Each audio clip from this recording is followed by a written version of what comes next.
FIFA, lourdes sanctions pour Ahmad Ahmad.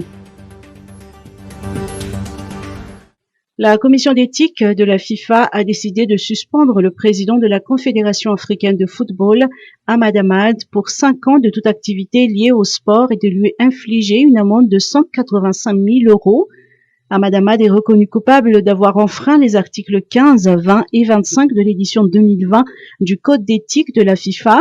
Ces articles concernent le devoir de loyauté, l'acceptation et distribution de cadeaux ou autres avantages et abus de pouvoir.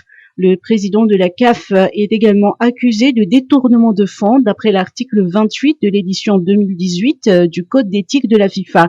Ces décisions entrent en vigueur à compter d'aujourd'hui. Antananarivo, La Réunion, un vol retour programmé ce vendredi.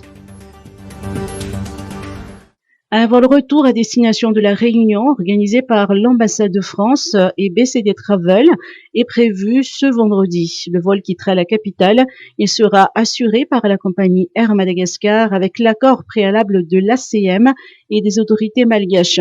L'ambassade de France rappelle que les ressortissants français titulaires de passeports valides et les ressortissants de pays tiers titulaires de passeports valides, d'un titre de séjour ou d'un visa long séjour à La Réunion ou à Mayotte sont éligibles au vol de rapatriement. Les conjoints français auront en plus besoin d'un livret de famille, d'une copie d'acte de mariage et d'une pièce d'identité du conjoint.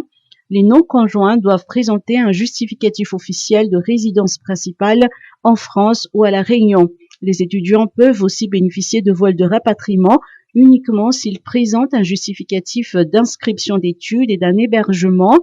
Dans le contexte actuel, le respect des consignes sanitaires comme la présentation d'un test PCR négatif réalisé dans les 2 jours précédant le vol demeure obligatoire. Pour le vol de vendredi, des tests payants sont disponibles à l'espace médical Mbotouvoun.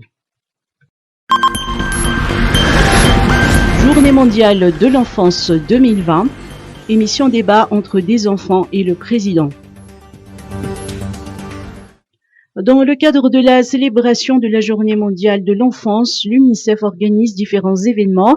Ce dimanche 29 novembre, des enfants issus de différentes régions vont rejoindre la capitale et inviter le président de la République à une émission débat sur les droits de l'enfant.